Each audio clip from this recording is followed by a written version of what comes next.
Everything you need to know about the Bantu Biblical Lunar Calendar. Before using the calendar, we highly recommend that you read this word per word to understand how this calendar works. As Yisrael, a set-apart people, so-called Bantu scattered to the four corners of the world, the 12 tribes of Yah and Zambi/Sanini/Mungu, who were given the laws and commandments to abide by, the first 4 commandments being to worship the Most High only, and interestingly the 5th commandment is about resting in holiness forever. Sabbath is also a form of worship. We know for certain that the seed of the fallen tempered with almost everything they touched. Scriptures testifies that they even twisted scriptures, whether in the color image of the biblical people, 1 Maccabees 3:48 and Daniel 7:25, the Egyptians were indeed evil to us in particular, but the serpent seed were against humanity in general. They intended to destroy everything that's of the Most High. They changed the Sabbath day and changed the calendar of the Most High to the Julian, then the Gregorian calendar introduced in 1582 Pope Gregory XIII.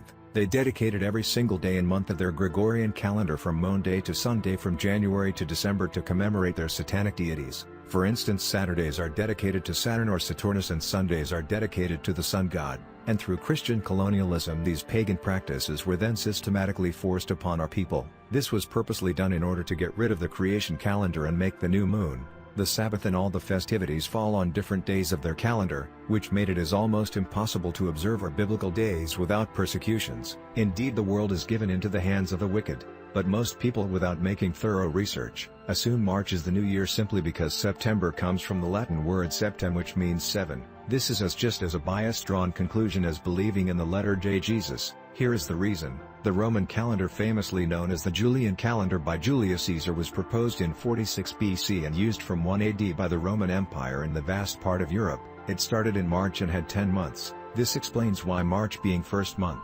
September would be 7, October 8, November 9, and December 10. This was commonly used before it was changed to the current 12 months Gregorian calendar by Pope Gregory XIII in 1582, which was later used to invent the modern-day March Jewish calendar.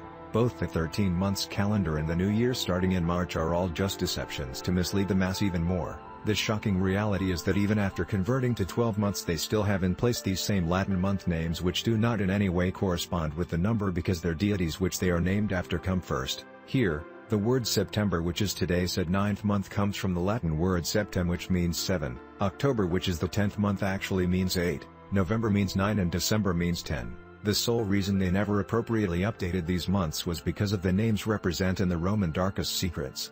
The Bantu calendar is not based upon the Jewish calendar nor the Egyptian nor the Ethiopian calendars, but a completely separate calendar of its own based on scriptures and our Bantu customs. Because knowing that, like the Romans, the Egyptian calendar is also based upon Egyptian gods, which we cannot accommodate, this means we have to be a lot more careful when driving into this research. Yet still, Egypt is an important factor in helping to recover the true Bantu calendar, as we spent more time in Egypt than any other place outside our land.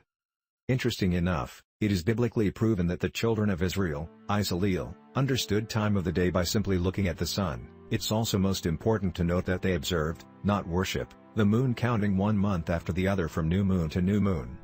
Bantu customs and languages happen to be the only standing proof with the same exact practices. In Swahili, just like any other Bantu languages, the word for month, moon and female menstrual cycle is the same exact word, mwezi, including in Zulu, Kikuyu, Shona, Xhosa, Indebele, Nyanja, Swana, Kinyarwanda, Hutu, Bembe, Mashi, Havu, Nand, Lega, Fuloro, Bahunde, Nandi, Luya, Luba, Congo and all other Bantu languages. This is part of the many evidences showing that our ancestors understood the impact of the moon circle, and gives much confirmation that Bantu people are the true descendants of the 12 tribes of the biblical Israelites scattered throughout the world today.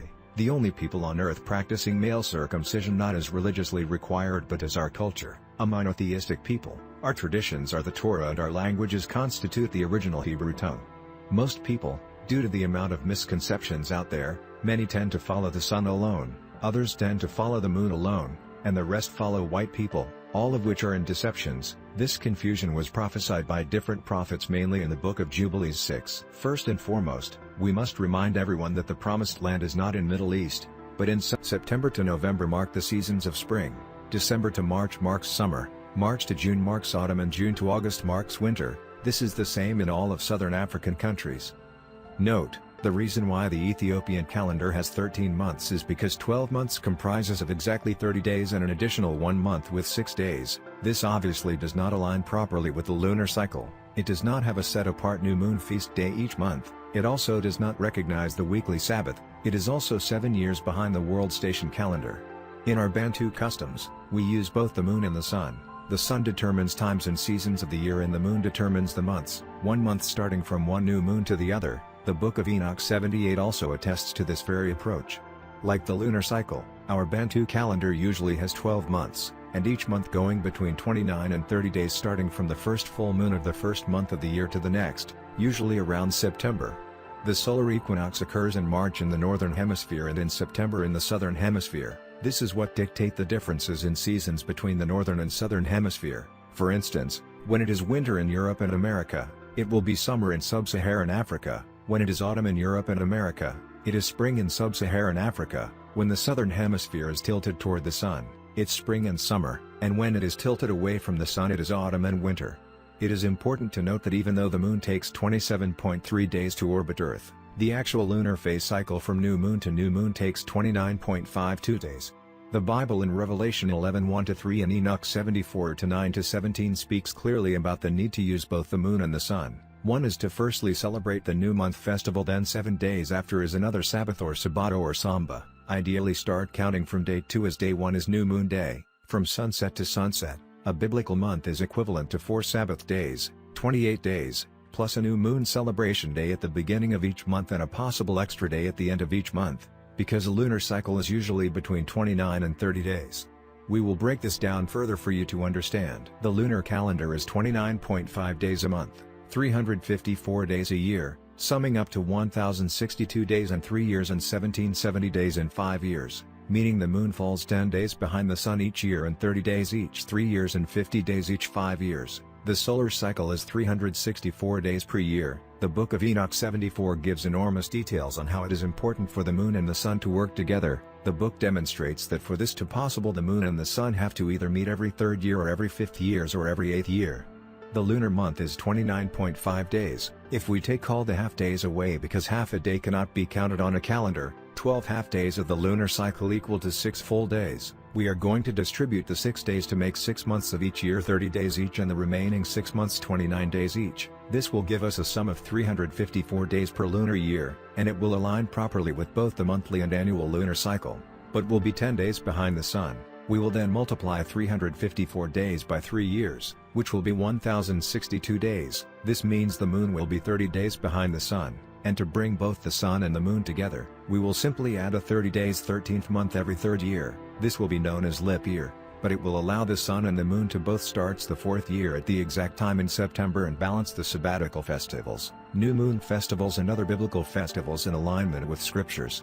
Note, some people are adding the leap year on the 5th year, others on the 8th year. We chose the 3rd year because it allows the month to start and end at exactly the same time as the new moon day and the lunar 3rd year to end at the same exact time as the solar 3rd year. This way also means that in 3 years we will have covered 1092 days. If you divide 1092 days by 3 years you have 364 days, which is the actual solar year, and both the moon, the sun and the stars are accurately completed in conformity with their world stations. This is what the angel spoke to the patriarch Enoch in the Book of Enoch 73, 74 and 75.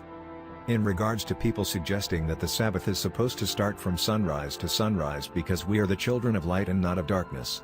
First of all, I don't believe anything Tata created was evil. The darkness is a blessing. It was simply a chance for us to rest as he finished his work each day and waited for the next day to continue from where he left off, so that we can rest and re-energize and start another day tomorrow all refreshed. When you lie down, you will not be afraid. When you lie down, your sleep will be sweet. Proverbs 3:24. I will not lie to you, I was once in agreement with the sunrise to sunrise Sabbath, but when I started to follow scriptures closely and not just my own understanding, I slowly started seeing the patterns of how the Most High truly want us to observe his days. Before light, there was darkness. That's why scriptures say in Genesis 1:2-3, and the earth was without form, and void, and darkness was upon the face of the deep. And the Spirit of God moved upon the face of the waters. And God said, Let there be a light, and there was light. And God saw the light, that it was good, and God divided the light from the darkness. About the new moon month, there's no question about that, And this is what make the Bantu month different from the Jewish. A new moon is just what it says, new moon, and this alone explains why you can't have a new moon or new month on full moon. It is supposed to start. Nothing starts from fullness. As kids, growing up in sub-Saharan Africa, we used to always celebrate the full moon. Every full moon all the children would meet and have a beautiful night around fire, singing and dancing and storytelling. This was beautiful, and this custom is still done in many places in sub-Saharan Africa to this very day, just like it was done with our ancestors in scriptures. But this was never meant to mark the beginning of the month, but a festival in the middle of it, hence the verse Psalm 81:3, blow the trumpet at the new moon, at the full moon, on our feast day. Most Passover festival happens on this the full moon, including this year's Passover. According to sub-Saharan astronomical data, spring begins around September, and goes till November, but moon cycles don't dictate seasons and are two completely different things. Over the course of one's life, the dates of the full moon have shifted by weeks, yet the seasons have not changed. Scriptural months follow the moon cycles, not seasons. For instance, even if spring in sub-Saharan Africa doesn't start until the 21st of September, the first month of the year can start before or after this date depending on the moon cycles. Secondly, it is clear in scriptures that the Sabbath is sunset to sunset, as it allows to prepare for the actual Sabbath day in the morning. If you read Genesis 1:5 with an open mind and lead by the Spirit of the Most High, you'll see right through it. And God called the light day, and the darkness he called night. And the evening and the morning were the first day. This last part clearly says sunset to sunset, meaning the day starts at sunrise and ends at sunset, but the night before the sunrise has to be consumed first to mark the 12 hours night to make the day completely 24 hours by sunset next day. Leviticus 23:32 is clear about sunset to sunset Sabbath. It is a day of Sabbath rest for you, and you must deny yourselves. From the evening of the 9th day of the month until the following evening you are to observe your Sabbath.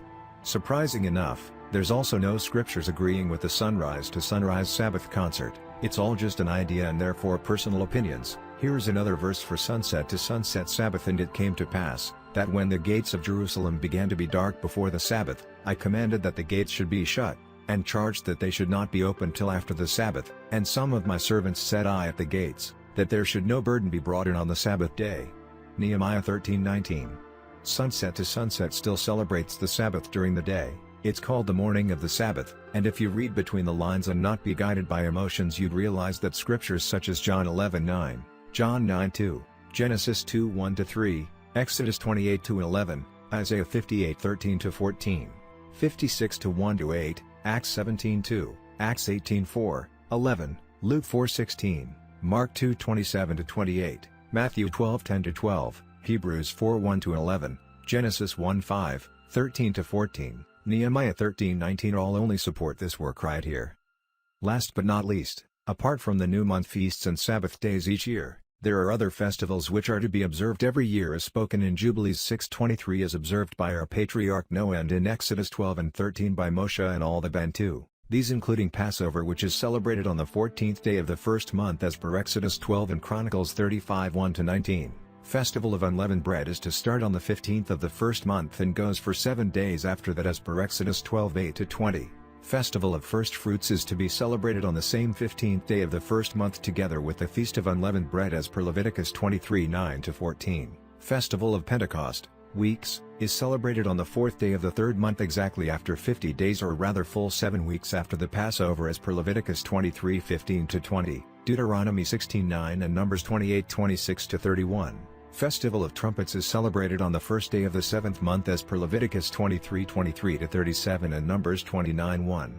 Day of Atonement is commemorated on the 10th day of the 7th month as per Leviticus 16:23-26-32 and Numbers 29:7-11. Festival of Booths, Tabernacle, is celebrated on the 15th day of the 7th month, exactly 5 days after the Day of Atonement as per in Leviticus 23:33-43, Deuteronomy 16:13-15, Numbers 29:12-40, and then last but not least, the Feast of Dedication, which is celebrated on 25th day of the 9th month as per 1 Maccabees 4:52-59 and John 10:22-23. I hope that this calendar will be useful to all of us to observe the Sabbath day as instructed in scriptures. I also hope that it will be a pathway for all of us to observe all the biblical festivals as commanded by the Most High, and not these pagan feasts we were conditioned to observe which go against the Most High's order of creation. And through guidance of the Spirit of the Most High, a few years of observing the lunar cycle and the solar cycle, revisiting geography and history, digging into our ancestral linguistic accounts, both time and energy sacrificed, applying intelligent opinions and references from both the Bible and the Bantu customs, sometimes going back and forth between scriptures, conducting private debates with different people within the awakening, various prayer sessions so that we can put together something concrete. I would like to thank the Most High for the wisdom. And despite all the effort and time I have invested in this, I would personally encourage all of you to carry out your own personal research following the biblical references and data links I have attached below, and if you have any concerns, don't hesitate to inbox us, as this is a work in progress and we don't have all the answers. If you are happy to start here and need a free PDF copy, don't hesitate to inbox us. Reference: Bible references. Genesis 1:5-19, 2-1-3, 13-14, Sirach 43:6-8, Psalms 104:19, 81-3, Numbers 9, 10-1-10, 28:11-15, 15:32-36, Exodus 12:1-20, 20-8-11, 40-2, Ezra 7:9, Deuteronomy 5:15, Leviticus 23:1-37, 1 Maccabees 4:52-59, 2 Maccabees 15:36, John 10:22-23, 1 Chronicles 23:30-31, 2 Chronicles 2:4, 8:12-13, 31-3, Nehemiah 10:32-33, 13:19, Ezekiel 45:17, 46-1, 1 Samuel 25, 2 Kings 4:23, Amos 8:5, Isaiah 58:13-14, 56-1-8, 66:23, Jubilees 2-9, 6:23, 6:30-38, 49:14-23, Enoch 73:13-16, 74:1-17, 75:1-9, Revelation 11:1-3, Acts 17:2, Luke 4:16, Matthew 14:25.